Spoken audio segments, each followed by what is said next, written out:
Welcome to the Q1 Buck Poll. I'm Tim Hart with Mike Big Buck Hoffner. On today's show, we're going to talk about youth in the outdoors with Dennis Fox. He's with the DNR. Yeah, I'll tell you what, Tim, to me, I think that's a special segment because the youth are the future of our hunting season, and I'm telling you, it's become a great family event, and so I love to see the youth out in the woods. Well, I guess you could call him Mike Big Rack Hoffner, but really Big Buck. But anyway, we're going to talk about how you measure the deer because it's a simple, easy, and quick scoring method. Now, I'll tell you what, it's simple, easy, and quick, and I'll tell you what, this is a dandy rack, but this has not been the biggest rack that we've brought into the show. No, not at all. And we're also going to get some tips about getting ready for the bow season with Tony the Pratt from Ultimate Land Management and the Whitetail Boot Camp. Stay with us, we got it all right here on the Q1 Buck Poll. Firekeepers Casino and Hotel present the Q1 Buck Poll.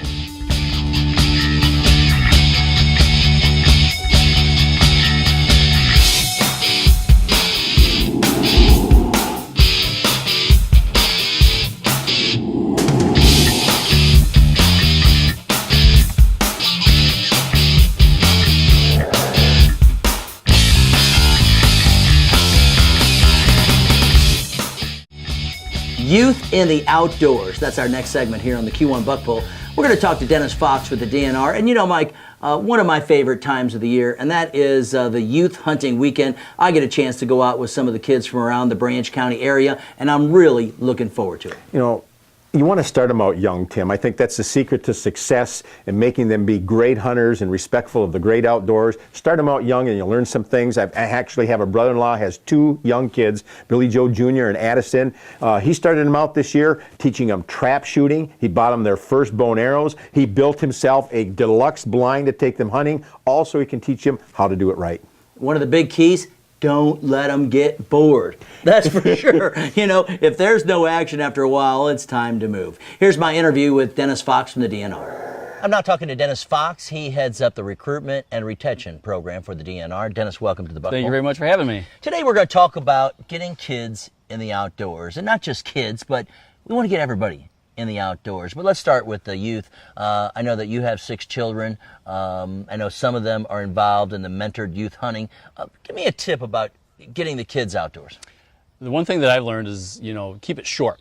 You know, kids are, their attention spans aren't very long, so when you're taking them out, don't plan on, if you're going to be sitting out in a deer blind, don't plan on it for 4 hours, because they're not going to sit that long. Mm-hmm. The other thing is, so I try to get it right around the best chance when they're going to see wildlife, so usually dawn, dusk.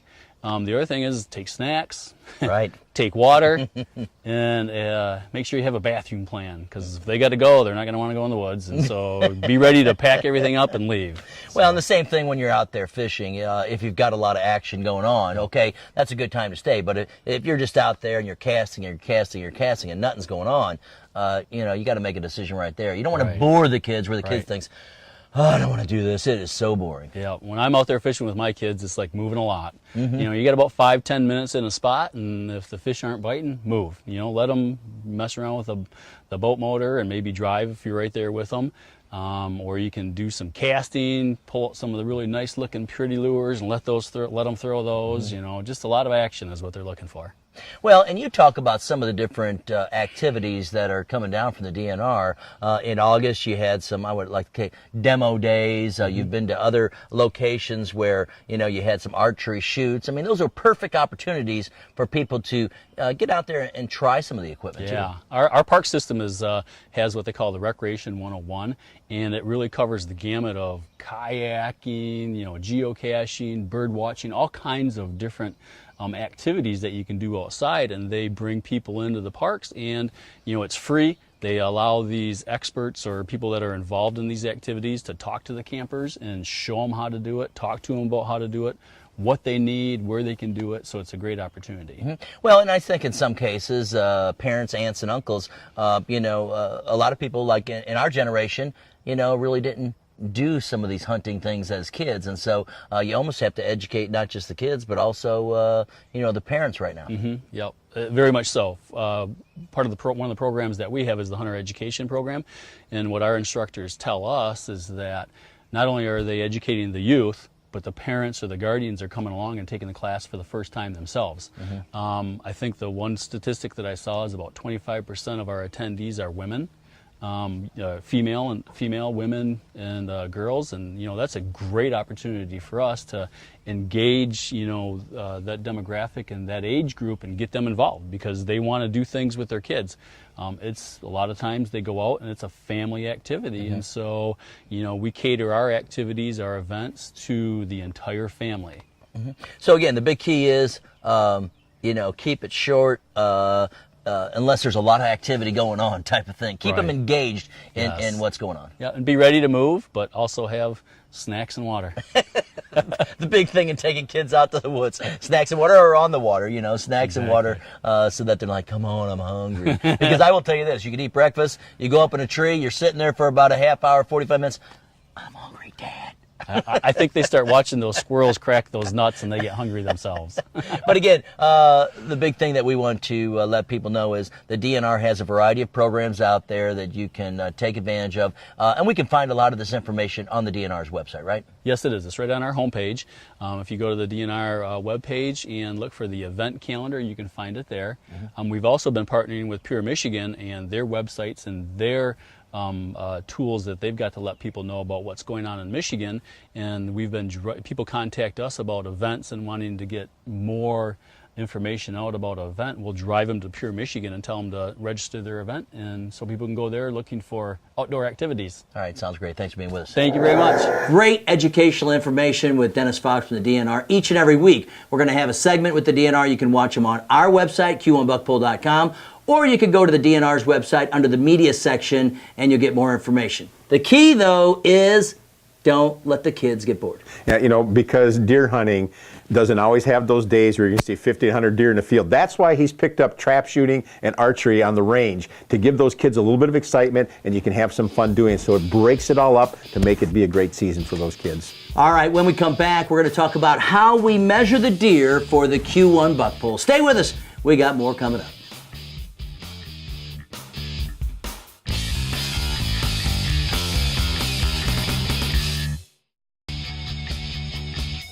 Simple, quick, and easy. That's how we measure the racks on the Q1 buck pull. And two ways to get them measured. One, you can take the whole deer in and they'll take your picture and they'll measure the rack. Or if you have a doe, of course, they're not going to measure the doe, but you can get entered into the contest to win something like that CVA Wolf rifle I just took off my lap, so I can bring the big rack. But again, Mike, it's not a lengthy type of measuring. It's just very quick and simple. That's because, Tim, it's you and I. And we said, keep it simple. That was the technique. The other thing I want to remind folks is at the end of the year when we have those final prize parties, we remeasure every one of those racks to make sure it's fair for everybody. All right, so points, inside spread, mass, longest time. All right, so let's start first with the points. Real simple. Start with the left side of the rack, and I count these off. I've got 1, 2, 3, 4, 5, 6, 7. 7 points on this side. One of the things I want to point out to you, because every one of these tines has to be at least 1 inch long, so when I looked at this rack here, there's a few little stickers that are sticking out here. I put the tape measure on those, Tims, and they did not measure 1 inch, so they do not count. So we got 7 on the left side. We go to the right side. We actually have 1, 2, 3, 4, 5, 6, 7, 8. I measured this little kicker down here. It was actually a little bit longer than 1 inch, but this kicker was about 3/4 of an inch, so it didn't cut the mustard. So we got 8 on this side. Okay, our next measurement is the inside spread, and we're going to take it from the widest point of the rack. Okay, so Tim, we did this in advance to make sure we were right, but we measured inside the spread there, and if you go inside to inside at that longest distance, we have 18 inches. All right, so you've got 15 points, you've got 18-inch inside spread. Now we'll go to the mass, and as you take a look, there's some burrs around here at the bottom. We go about 1 inch up on the beam here because, Mike, you can't measure around that burr. You got to come up a little. Right, exactly. We go to that widest part around the corner here, and again, when I measured this out, real simple. If you got the reading on that, 5 inches on one side, and just because we wanted to keep it simple for you and I, we went to the other side, the right side, and the same thing. It was 5 inches in diameter. Okay, so you're almost done. Now we go to the longest tine on the rack. And Tim, we kind of determined that our longest tine is over here. So we measured that rascal off, and we went right to the tip, drew my imaginary line down at the base of this antler, and it was 9.5. All right, so there you have your measurements and a total score of 52.5, and that's how you measure the rack. A lot of people are like, well, what about deductions? What about this? It's very simple, a quick, easy scoring method. You can actually do it yourself, take your own picture, and then you can email us the form, and you can email us the picture at q1buckpolepicks.com. Yeah, you know, and like we said before, bring it into us if you're uncertain as to what you do. And actually, that's happened to me at the Career Center a couple of times with center kids, teachers. They'll give me a buzz. They say, hey, Mike, can you do that measurement for me? And so I'll meet them after school, whatever it takes, and we'll get it measured for them. All right, well, get yourself all measured and get yourself entered into the Q1 Buck Pole. We've got all kinds of prizes, from crossbows to muzzle loaders, and then the final prize, of course, is that Yamaha Grizzly 350 ATV from Custom Connection Motorsports. And you can also enter your doe, because we do a lot with Quality Deer Management Association, and we a lot of people we encourage to practice QDM and really grow the bigger bucks, but also you need to kind of cull those doe too. Yeah, well, you want balance, and that's what it's all about. Pretty simple, balance it out. So take a couple of does and balance that herd out, and in the end, you'll end up with bigger bucks. When we come back, we've got Tony LaPratte from Ultimate Land Management and the Whitetail Boot Camp. He's going to talk about practicing for the upcoming bow season.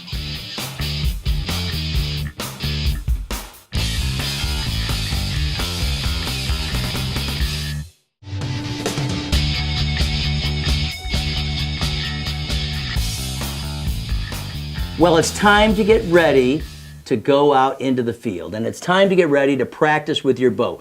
How many people, and we've all been, you know, kind of guilty of this. We go out and we're practicing, we're all anchored, and we got our short sleeve shirts on or whatever the case is, and we shoot, oh, I'm dialed in.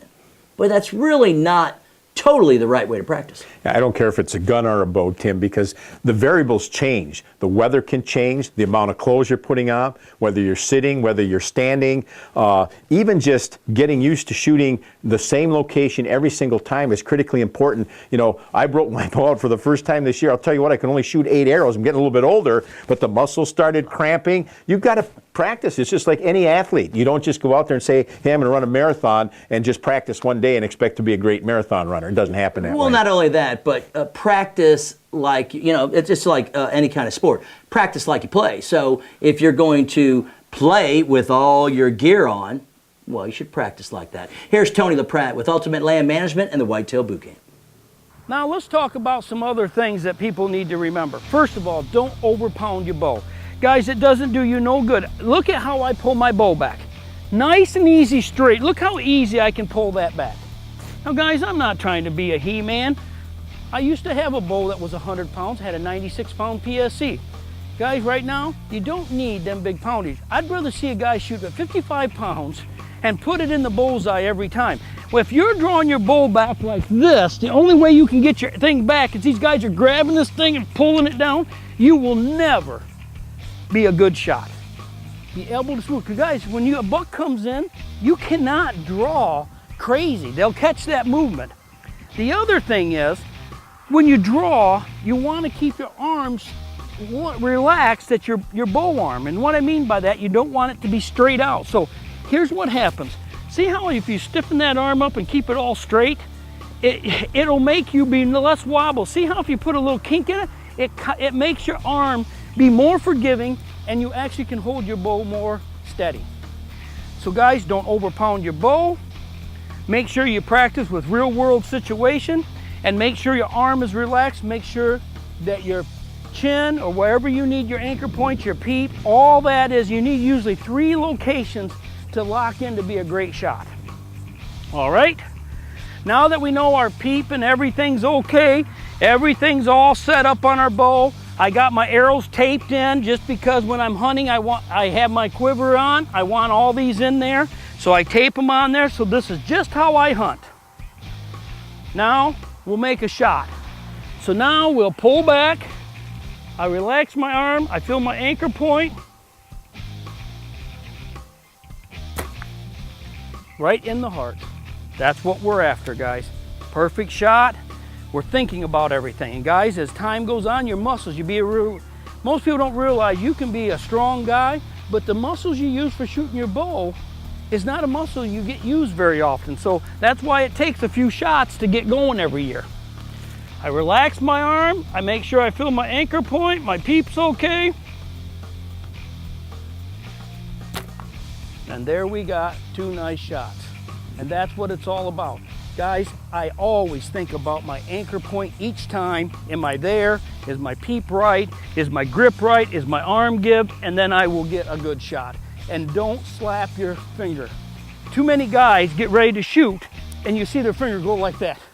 That will never give you a clean release. What you want to do is get all set up and you just squeeze your trigger, just like a good gun hunter, rifle hunter. Now another thing, if you notice, I'm right at the top of the heart, 3/4 away how they got this, and see how I'm basically in the center of the deer?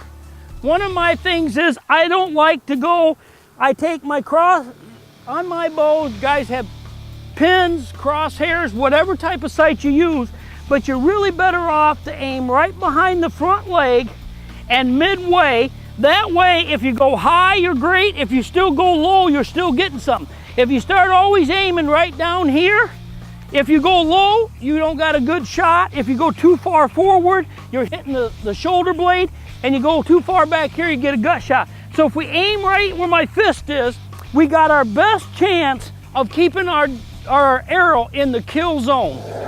Here's another little tip. You want to practice, I don't care what type of broadheads you use, but they usually make practice broadheads. And you want the same weight in the practice broadhead. You don't want a field point because it flies different. And then when you shoot the target, you'll get target debris inside some of the grooves in your blades. And you need to take a little wire brush and clean them all out because that will change your flight. So I want to always clean my arrows. I visually look at them, make sure I got all the debris out of them because it changes the airflow and the thing. And I'm that picky. Again, guys, yes, if you can hit a paper plate at 20 yards every time and never throw it out, you can kill a deer. But ain't it a whole lot better to be on a bullseye a couple inches, and then if you make a mistake, you're okay. If you're at the outside of your paper plate and you make a mistake, it's not a kill. It's a wounded deer or a total miss. So I don't agree with saying a paper plate's good enough. I want to really get it in there, fine tune it. Then if I make a mistake, I'm still okay. So now let's look at these shots. And normally I have a quiver on to hold my arrow, but we'll just shove them in the pockets. Like I said, we're just out here trying to show a few tips today so everyone can start practicing this year because season's coming up and start off practice good. And here's another good tip. Some days, it's just we're all alike. Some days we're just really on the money, and some days you go out and you just ain't shooting good. Do not practice bad shooting. If you're shooting and it ain't going, more practice ain't gonna do it. After you shoot a few times, your arrows are all over, take a good look at your bow, figure out what's wrong, and then just wait and go out later. And if it's still shooting, then there's probably something that has moved or something. But sometimes you just go out and for some reason you're just not clicking. So again, we're gonna go through all the steps, make sure my release is on the same spot. I draw back, I kink my arm a little bit, make sure my anchor point. And there's another heart shot. We make sure everything, I always visually look over everything, make sure that my peep might not rubber timber. Always before I shoot, even when a buck comes in, I give a quick glance. You learn to do that, it becomes routine.